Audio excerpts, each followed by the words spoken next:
Hey guys, thanks for tuning in on our fourth episode of Square One Basics. We've talked a lot about different fundamentals of photography, but today we're going to be talking about the most important one. We're going to talk about light. A photographer is only as good as his or her light. Without good light, your photo is not going to look good, no matter what you do to it. In fact, from what I understand of it, photo actually means light, and ography is the study of. So photography is the study of light. And without good light, it's just not going to turn out well. So everything that you're doing with your camera is all about capturing light.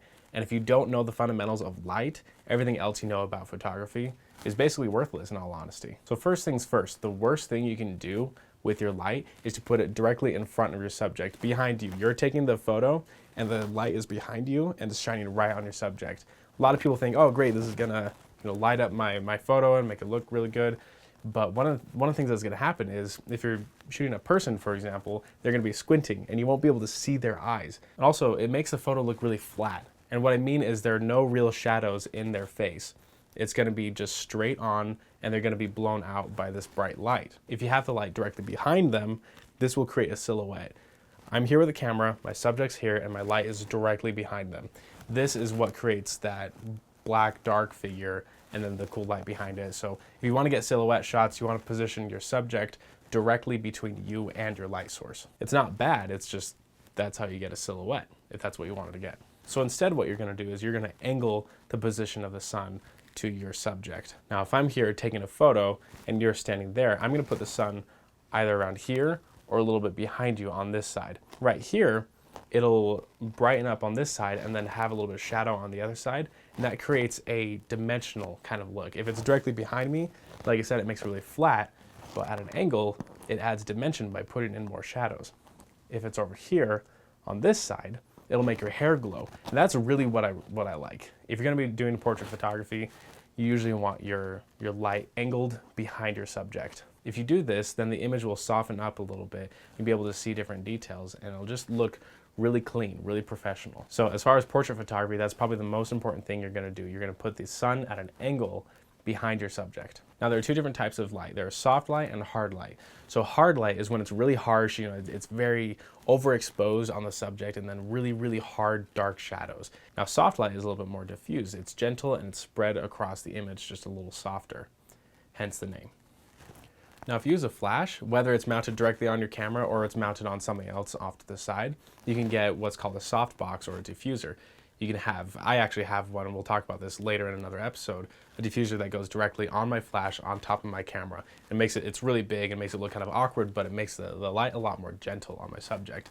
You can get what's called a softbox, where you put your flash in it and it softens up the photo as the flash is taken. Now what if you're using natural light, you're using the sun? You can actually shoot on a cloudy day, and that provides a natural diffusion. It softens up the sun's light so it's not as hard on your subject. And so a lot of people think, oh, it's a cloudy day, that's a terrible day to go shooting photos. But in all reality, I actually really like it because it softens up your image a whole lot. And it doesn't provide a super hard or harsh light with your dark shadows and contrasted with it. But does that mean you're always going to want to shoot on a cloudy day? No. Now when it comes to using natural light or using the sun, the time of day will dramatically affect what your photos are going to look like in a different style and different color and the lighting. If you shoot at noonday, the sun's going to be way high up and it's just going to be beaming down on your subject, and it's not going to look good. In fact, it'll look kind of awful. So what you'll want to do is you'll want to be shooting during the times of the day when the sun is a little bit farther down on the east side or the west side. This will allow you to move your subject around and put the sun behind them a little bit more instead of directly above them. Okay, natural light is one thing. You kind of work with what you get. But when you're shooting in a studio, you have a great opportunity to move your lights around and get the exact effect you're looking for.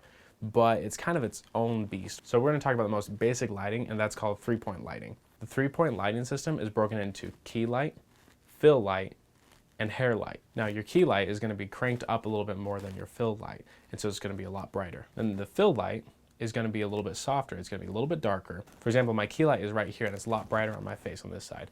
My fill light is on this side, so it's a little bit darker. And what that does is what we were talking about earlier in the beginning. It adds depth to the look. If both of them are very bright, I just get blown out and I look kind of flat.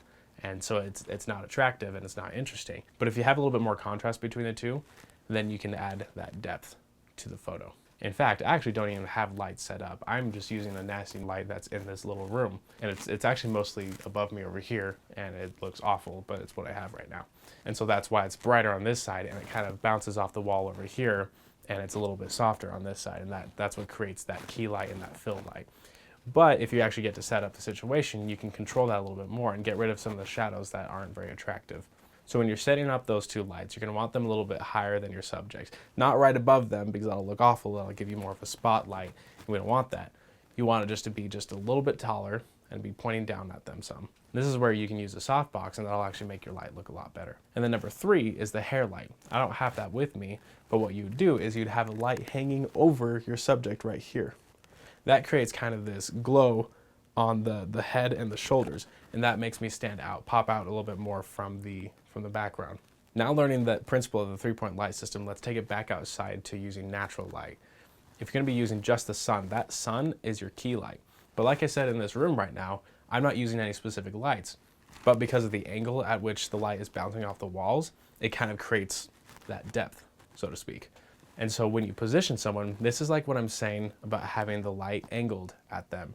You'll be using that sun as your key light, maybe your hair light. It just depends on what you want to get. If you wanted to get it more behind them, it'll make them glow, and it'll actually look really cool. They'll pop out from the background a little bit more. And then when the sun is starting to go down, it just looks beautiful. It just looks gorgeous. Now when you're positioning your camera, you're going to want it on a little bit of the darker side.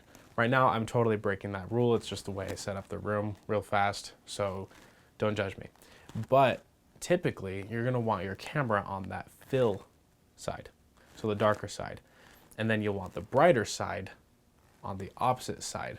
You're putting light a little bit behind your subject, making them pop out a little bit more, making the photo look more interesting. Now, like I said in the beginning, setting up your light is the most important thing you can do as a photographer.